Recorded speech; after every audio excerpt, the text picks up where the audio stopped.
Bonsoir à tous, il est 19h, voici les titres de votre journal. Président de la République, chef suprême des forces armées, ministre de la Défense nationale, Abdelmajid Tebboune, présidera demain la réunion périodique du Conseil des ministres.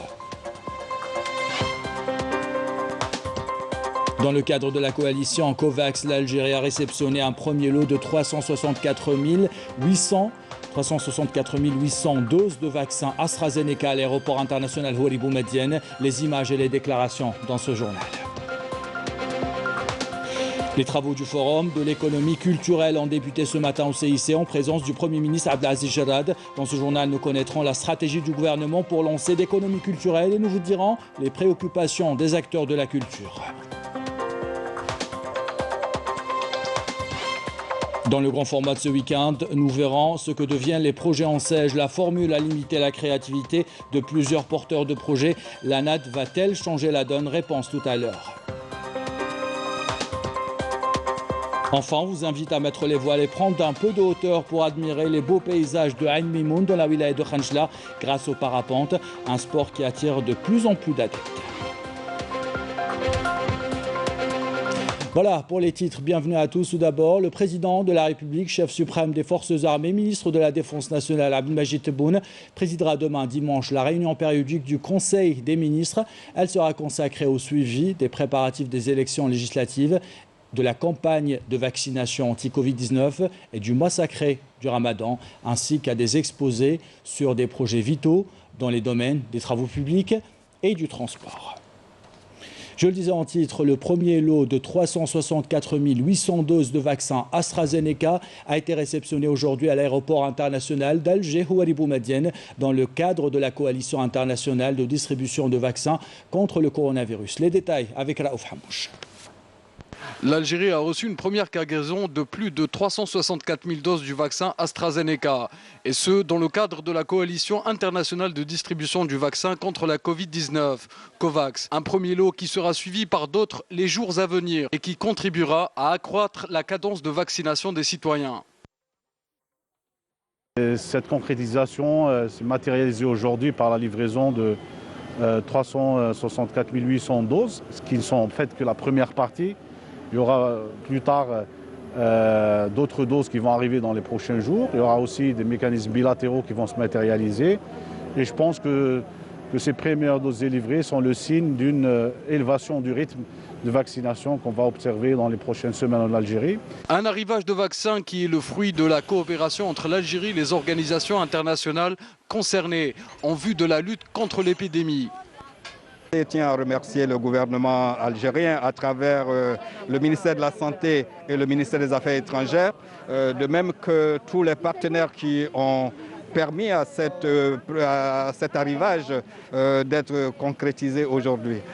Nous travaillons tous ensemble pour faire en sorte que l'Algérie puisse avoir beaucoup d'autres doses qui vont arriver afin que le pays puisse atteindre ses objectifs. COVAX, c'est l'initiative globale, mondiale, c'est une initiative multilatérale justement pour la coopération internationale, pour accélérer le développement, la production de vaccins, mais aussi la distribution, le partage équitable des vaccins, surtout pour les personnes qui sont plus à risque. Le ministère de la Santé a fait état de la vaccination de 57,5% des citoyens inscrits sur la plateforme numérique pour l'organisation et la gestion de la campagne de vaccination, en vue d'atteindre l'objectif de vacciner 70% de la population. Et la pandémie est toujours là. On fait le point sur la situation sanitaire en Algérie. 94 nouveaux cas confirmés, 84 guérisons et 3 décès ont été enregistrés ces dernières 24 heures selon le ministère de la Santé. Les travaux du Forum de l'économie culturelle ont débuté ce matin au CIC, placé sous le haut patronage du président de la République Abdelmajid Tebboune et inauguré par le Premier ministre Abdelaziz Jarrad. Plusieurs départements ministériels, experts économiques et culturels, universitaires, acteurs culturels et établissements de la culture prennent part à ce premier forum qui va se poursuivre demain et après-demain.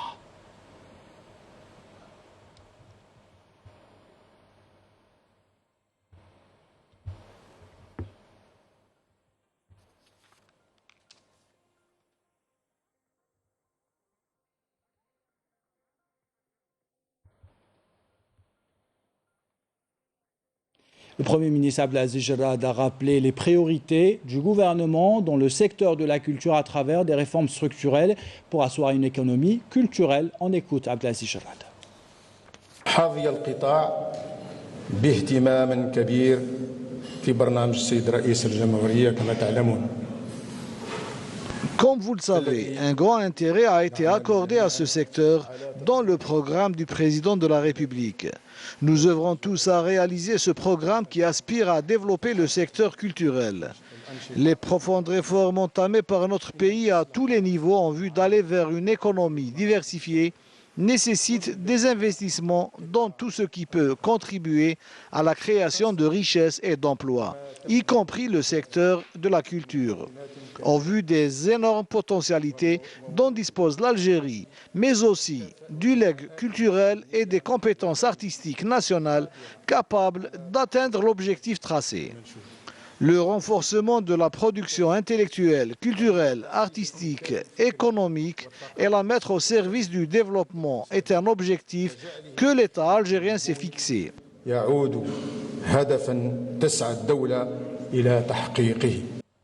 Selon Abdelaziz Jarrad, l'artiste est au centre de l'activité culturelle. Son rôle doit être valorisé dans la société et ses droits doivent être protégés également. On écoute le Premier ministre.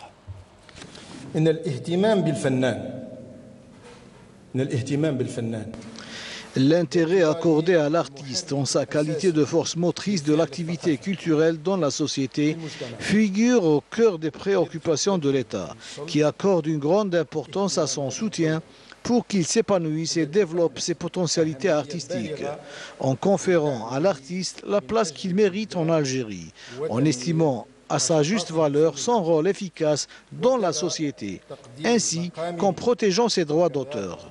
Aspirer à une économie culturelle réussie ne peut se faire qu'à travers la conjugaison de nos efforts pour passer d'un secteur culturel consommateur, devenu un fardeau pour le budget de l'État, à un secteur culturel économique productif, créateur de richesses et d'emplois, qui permettra à l'Algérie de reconquérir sa place dans l'échiquier mondial. À cette occasion, je tiens à vous assurer que l'État est prêt à soutenir l'investissement privé pour la création d'un grand espace culturel et pourquoi pas la création de grandes villes dédiées à la production cinématographique.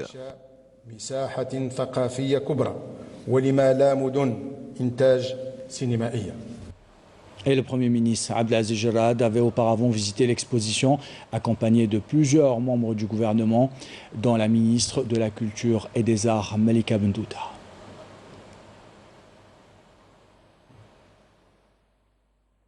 Abdelaziz Jarrad, comme vous pouvez le voir, a fait le tour des stands. Il a rencontré des professionnels et des représentants des établissements culturels.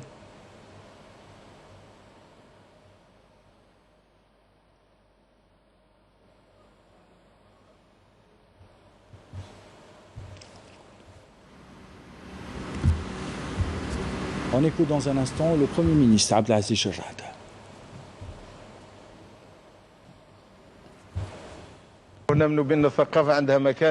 Nous croyons en la culture. Nous sommes convaincus de son rôle dans la société et de son lien étroit avec l'économie. C'est pour cela que nous avons organisé ce forum, pour sensibiliser la société sur l'importance de la culture, qui n'est pas uniquement un moyen de divertissement. Aujourd'hui, elle a une dimension économique mondiale et elle draine des milliards pour certains pays. Elle ne consomme pas uniquement. L'homme de culture doit préserver l'aspect culturel. Il doit en tirer profit et en faire profiter sa société. Il faut ouvrir ce secteur au secteur privé qui dispose de gros moyens dans le domaine cinématographique et théâtral. Il peut bien apporter sa contribution dans ce secteur où il n'y a nulle limite entre les deux secteurs, publics et privés. Donc je vous encourage à Tiksaha. Merci beaucoup. Et les défis sont importants, comme vous le savez, dans le secteur de la culture, notamment le renforcement de l'investissement privé dans le domaine culturel. Les participants à ce forum ont exprimé leurs besoins et proposé des solutions concrètes. Les détails avec Badia Amarti. Selon les participants et les observateurs, ce forum sur l'économie culturelle est un prélude à la création d'une économie forte où les porteurs de projets seront encouragés à investir dans le secteur privé. Nous participons à ce forum avec un projet de robot dédié à la culture et à l'éducation. Nous avons eu le premier prix national. C'est un projet qui a pour objectif d'ancrer la culture technologique chez les enfants. Nous ciblons dans un premier temps les enfants âgés entre 5 et 10 ans. Il s'agit d'initier les enfants à la technologie et de l'utiliser à bon escient. Notre objectif est de créer des applications 3D et des services 3D et préserver le patrimoine immatériel. Nous aspirons à travers ce forum à établir des partenariats avec des entreprises privées et publiques pour booster la technologie holographique qui est en plein essor actuellement à travers le monde. Déterminés à prendre part au chantier de l'économie culturelle, ces jeunes espèrent un accompagnement certain de la part des pouvoirs publics. La culture est un facteur d'unité nationale. Nous aspirons à l'intégrer dans une logique économique qui lui permet de se développer et préserver son existence et son expansion en Algérie et dans le monde. C'est pour cela que nous sommes présents aujourd'hui à ce premier forum que nous organisons en coordination avec les engagements culturels du président de la République. Plusieurs recommandations et propositions sont issues de ce forum. Objectif, opérer une véritable révolution dans l'économie de la culture. Dans l'actualité de ce samedi, le ministre des Affaires étrangères, Sabri Bourgadoum, a appelé aujourd'hui à des négociations directes et sérieuses entre la République arabe sahraoui démocratique et le Maroc en vue de parvenir à un règlement au conflit du Sahara occidental. Il s'agit selon Sabri Bourgadoum d'une question importante aussi bien pour la sécurité de l'Algérie que pour la paix dans la région. On écoute Sabri Bourgadoum. Nous continuons à dire il faut des négociations sérieuses directes entre les deux parties au conflit, le Maroc et le Front Polisario. Sans ça, ça c'est la position d'Algérie. Je ne sais même pas si les deux parties sont dans cette position. C'est une question qui est bien entendu, vous savez très bien, qui est très très importante pour nous, pour la sécurité de l'Algérie, pour la paix dans la région. On a toujours demandé à ce que les droits de l'homme, c'est la question des droits de l'homme, il y a 17 missions des Nations Unies dans le monde. C'est la seule qui n'a pas le volet droits de l'homme. Toutes les autres examinent. Il y a un rapport qui est fait à l'intérieur. Ils exigent même droits de l'homme, situation de la femme. Il n'y a que la MINURSO, c'est pas compréhensible. Mais ça, évidemment, c'est des équilibres au sein du Conseil de sécurité qui font que c'est impossible. Nous continuons à le demander. La seule issue possible, acceptable pour tout le monde, c'est négociation directe en vue du référendum. Oui. En vue du référendum. Il est absolument important que les Sahraouis, le chef sahraoui, هو اللي يقرر. يختار واش يحب. يختار واش يحب. الرئيس قال كم من مرة أن مهما كان خيار الشعب الصحراوي هو الجزائر سوف تؤيده. Donc c'est aux Sahraouis de décider de leur avenir. C'est pas à nous de décider à leur place. Donc nous pensons que les négociations directes entre les deux parties en conflit vont aider. Et l'Algérie aidera. Et il faut que les deux parties se mettent ensemble. Si elles ne se mettent pas ensemble, on aura toujours une tension et un danger à nos frontières. Plus les réfugiés, ne pas oublier. Voilà. Voilà pour cette déclaration faite en marge du Forum de l'économie culturelle. Le ministre de la Jeunesse et des Sports, Sidi Ali Khaldi, a affirmé lors de la cérémonie de clôture du Plan national de la jeunesse que le développement des compétences des jeunes et le renforcement de leur leadership figurent parmi les principaux axes de la politique du gouvernement. Objectif, faire de ces jeunes des partenaires incontournables dans la gestion de la vie politique et publique. La cérémonie s'est déroulée en présence de Nazih Bramdan, conseiller du président de la République chargé du mouvement associatif et de la communauté nationale établie à l'étranger. Nous avons célébré hier la journée mondiale de sensibilisation à l'autisme. 5% de la population mondiale est atteinte par le spectre de l'autisme. À Alger, une activité sportive a été proposée à ces enfants. Objectif, les aider à sortir de leur isolement et oublier un tant soit peu leur quotidien difficile. Linda Tepoul. Un esprit sain dans un corps sain. C'est le titre qu'on pourrait donner à cette journée mémorable dédiée aux enfants autistes qui pratiquent la gymnastique. Un événement qui a enchanté pratiquants, parents, mais aussi la grande championne du tatami. Plusieurs études et recherches scientifiques ont prouvé que le sport représente une thérapie pour les autistes afin de développer leur capacité mentale et leur comportement dans la société. Je pense qu'on a essayé de toucher et sensibiliser pas mal de gens, que c'est des enfants qui sont normaux, à part entière, c'est-à-dire les intégrer avec les enfants normaux, je pense que c'est un grand bénéfice.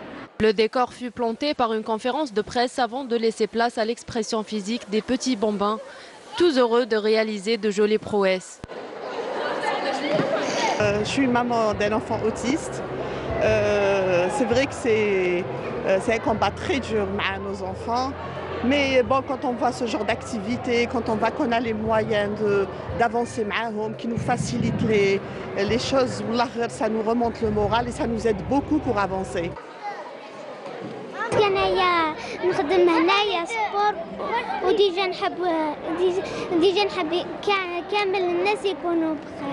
Le dessin est une autre forme d'expression que nous ont proposé ces petits champions. Voilà, les mandalas.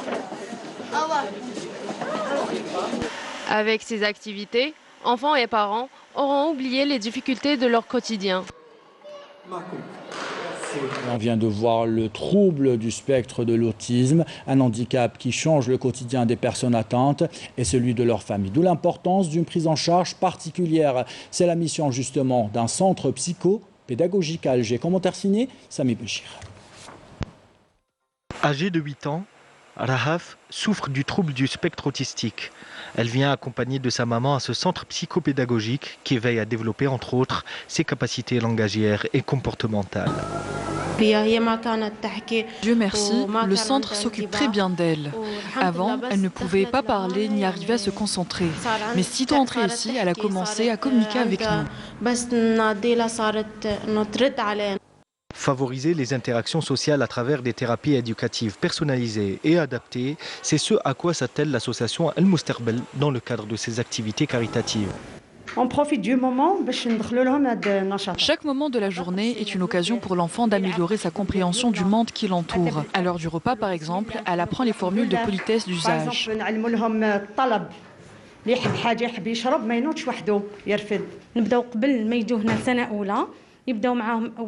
Avant d'être scolarisé, il peut venir ici pour apprendre les gestes de base de la vie à l'école. Tenir un crayon, se concentrer sur un exercice, comme ça il peut entrer sereinement première année primaire. Des spécialistes bénévoles qui tâchent de fournir un environnement favorable à l'intégration de l'enfant autiste en surpassant la gêne de sa différence. Cette information maintenant, 2 avions militaires transportant 60 tonnes d'aide alimentaire partiront demain matin à partir de la base aérienne de Boufarik en direction de Niamey. Une aide du Croissant Rouge algérien à destination du peuple du Niger à quelques jours du début du mois sacré de Ramadan. On écoute la présidente du Croissant Rouge algérien, Saïda Benhabilis. Cette action de solidarité humanitaire, c'est la décision de Monsieur le Président de la République qui a décidé, à la veille du mois de Ramadan, d'envoyer des dons au peuple frère nigérien. C'est-à-dire que ces dons sont constitués de denrées alimentaires importantes, surtout à la veille de Ramadan. Donc il y a 60 tonnes. Et, en tant qu'organisation humanitaire, le Croissant Rouge algérien remercie et exprime toute sa gratitude à Monsieur le Président de la République pour ce geste humanitaire qui dénote l'attachement de la direction de ce pays et du peuple algérien au principe sacré de la solidarité. Et aussi, on est fiers de constater que l'armée nationale populaire, fidèle à ces principes, accompagne et renforce et soutient toutes les actions humanitaires. Et cette question ce soir, que deviennent les projets ANSEJ? Avec du recul, celles et ceux qui ont mené cette aventure pensent que les formules ANSEJ limitent l'activité et la créativité. D'autres pointent du doigt les lenteurs administratives. Ces préoccupations semblent avoir été entendues par les pouvoirs publics qui ont créé l'Agence nationale d'appui et de développement de l'entrepreneuriat. L'ANAD va-t-elle rattraper les lacunes de l'ANSEJ? Réponse dans le grand format de ce week-end signé Adel Bouhamis. Aller vers une économie bâtie sur les micro-entreprises en mesure de contribuer à la relance économique. Tel est l'objectif des pouvoirs publics à travers la création de l'Agence nationale d'appui et de développement de l'entrepreneuriat, ANAD, qui a vu le jour en ce début de l'année 2021. Il y a un changement de l'apport personnel, du prêt non rémunéré. Non, maintenant, c'est 15%. Donc, c'est un seul palier de financement. Donc, ça varie 15, 12 et 10% selon la zone. Quand il s'agit des hauts plateaux et des zones spécifiques, on a 12% d'apport personnel. Et quand il s'agit des zones du Sahara, c'est 10%. Il y a des mesures de refinancement. C'est un prêt non rémunéré supplémentaire que l'ANSEJ octroie aux jeunes. C'est pour financer bien sûr le fonds de roulement. Il est vrai que l'ANAD a apporté beaucoup de points positifs, surtout ceux de l'annulation de la condition d'être chômeur pour l'éligibilité, la possibilité d'octroi de crédit pour l'extension du projet ainsi que l'accès aux fonciers aux locaux. L'ANAD, un dispositif qui a pris le relais de l'ANSEJ pour pallier aux lacunes relevées par les jeunes promoteurs. لو كان نحب نديفلوبي شركه تاعي وندير فيها d'autres activités, je pourrais pas au niveau de l'ANSEJ et je suis bloqué à Landi. Landi ne me permet pas de faire une extension dans un autre domaine alors que déjà l'ANSEJ. On ne peut pas être une grande société. On est condamné à être une petite entreprise.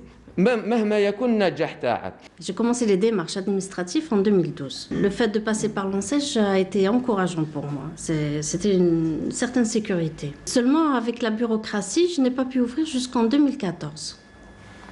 Donc, et je devais payer un loyer pendant des années. C'est vrai qu'on a le droit à 20% des marchés, mais en réalité, la réalité est autre. C'est rare d'obtenir des marchés et quand on les obtient, j'ai quelques marchés, j'ai quelques conventions, on ne se fait pas payer. Les petites entreprises avaient normalement le droit d'avoir une partie de la commande publique. Donc cette loi n'a jamais été appliquée. Donc du moment que les petites entreprises n'ont pas le droit ou n'ont pas les capacités de participer à la commande publique, donc les soumissions, donc ils ont été écartés, ils ont été bannis.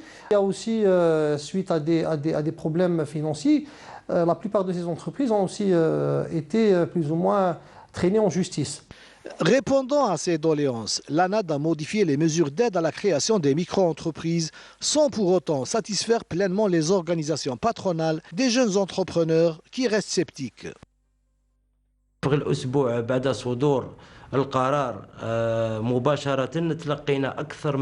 Dès la création de l'ANAD, notre organisation a reçu plus de 140 réclamations émanant de jeunes porteurs de projets. Ils appréhendent tous l'augmentation de l'apport personnel à 15% du coût de leur projet. Ajoutez à cela les frais engendrés par la préparation de leur dossier ainsi que le maintien de la TVA. Ce sont des entraves qui peuvent dissuader ces jeunes investisseurs. Je lance également un appel à qui de droit d'annuler la shortlist des fournisseurs établie par l'ANAD, car cette mesure est contraignante pour les porteurs de projets.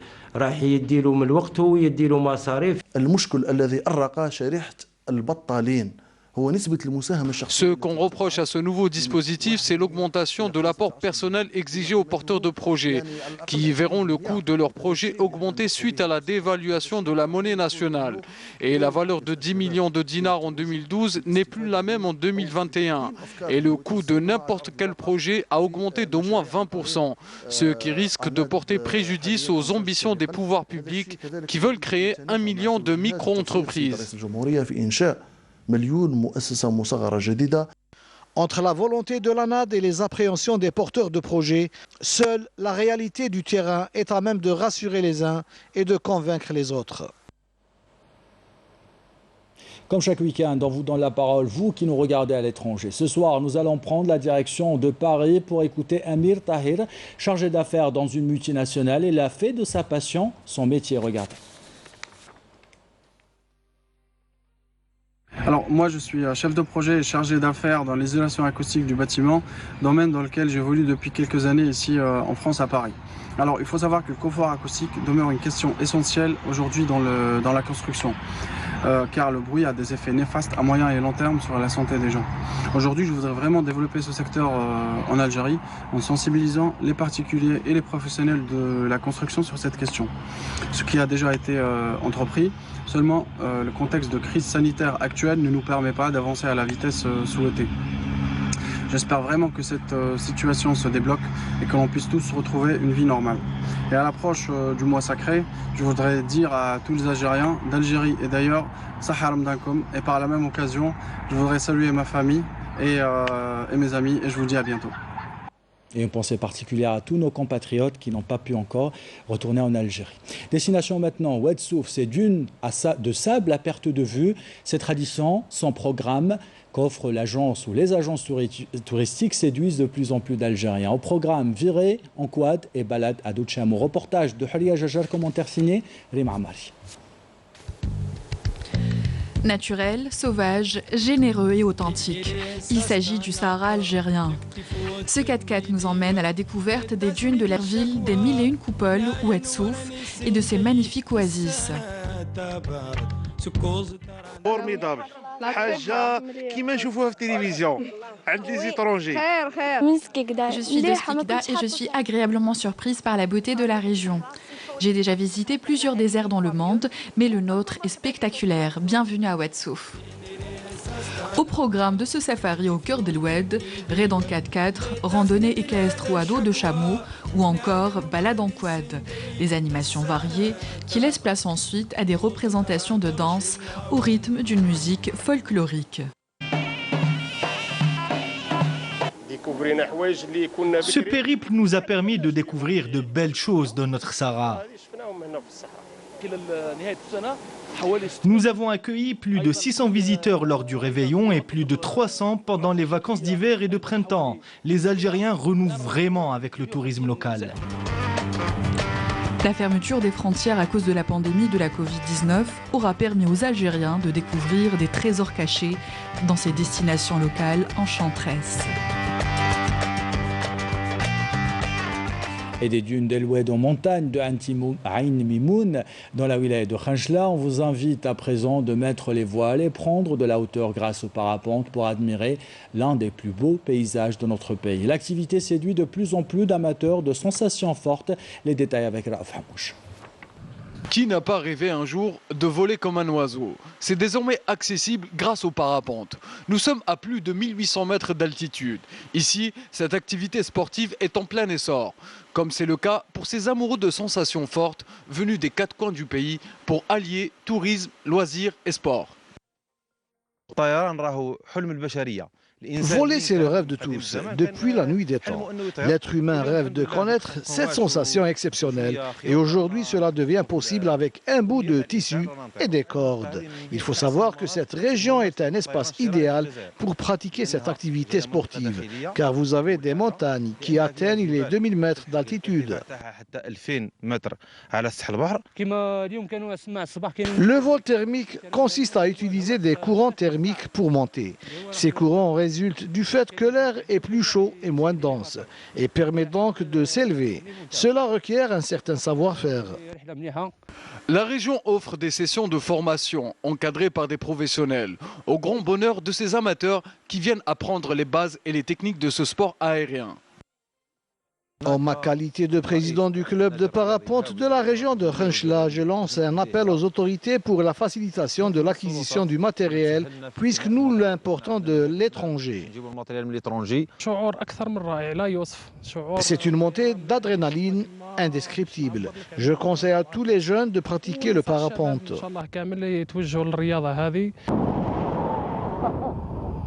Si vous êtes à la recherche de frissons et d'émotions, le parapente est fait pour vous. Ce sport extrême procure en l'espace d'un vol la découverte de paysages à couper le souffle.